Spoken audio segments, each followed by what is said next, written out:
साल 1599 लाहौर मुग़ल सल्तनत का एक अहम मरकज़ बन चुका था।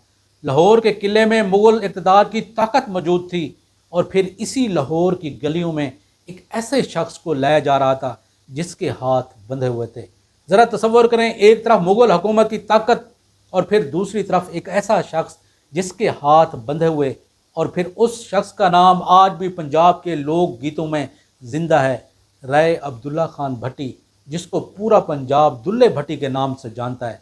कभी इस शख्स को पंजाब का रॉबिन हुड कहा गया और कभी इस शख्स को पंजाब का पुत्र कहा गया। एक सवाल कि क्या दुल्ला भट्टी गरीबों का माल गरीबों को वापस लौटाने वाला शख्स था, या एक ऐसा मकामी सरदार था जिसने मुग़ल सल्तनत के ख़िलाफ़ मुज़ाहमत की? और इससे भी बड़ा सवाल कि क्यों मुग़ल सल्तनत का सबसे ताकतवर बादशाह अकबर आज़म ने दुल्ले भट्टी को ख़त्म करने का फ़ैसला किया। दुल्ले भट्टी का ताल्लुक़ पंजाब के इलाके पिंडी भट्टियाँ और संदल बार से जोड़ा जाता है। संदल बार वो तारीख़ी खिता है जो रावी और चनाब के दरमियान मौजूद है। आज भी इस खिते में भट्टी ख़ानदान का असर व रसूख है।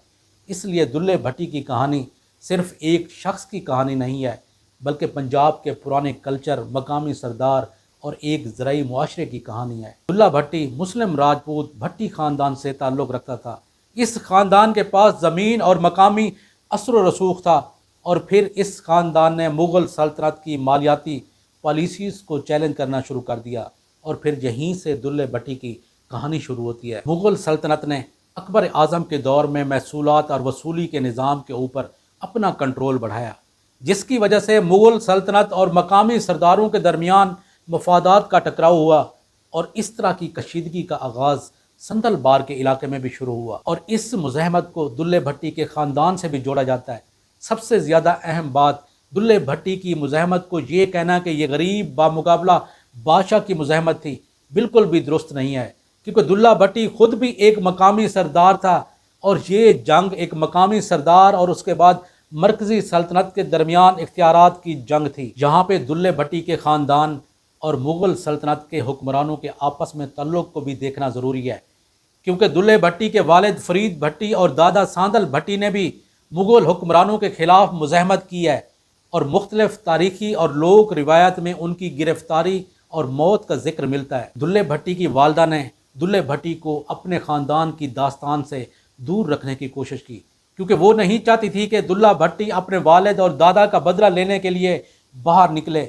लेकिन वक्त गुजरने के साथ साथ दुल्ले भट्टी को अपनी ख़ानदान की सारी दास्तान मालूम हो गई, और फिर वही शख्स जो एक आम ज़िंदगी गुजारता था मुग़ल हुक्मरानों के ख़िलाफ़ खड़ा हो गया, और वो लोग जो मरकज़ी हुकूमत के ख़िलाफ़ थे वो सब के सब दुल्ले भट्टी की ताकत बन जाते हैं। दूसरी तरफ अकबर बादशाह भी खामोश नहीं बैठा हुआ था।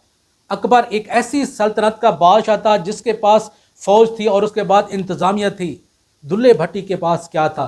सिर्फ मकामी सरदारी, मकामी इलाके का इल्म और उसके बाद मुज़ाहमत का जज्बा। इसलिए ताकत का ये मुकाबला ज़्यादा देर ना चल सका।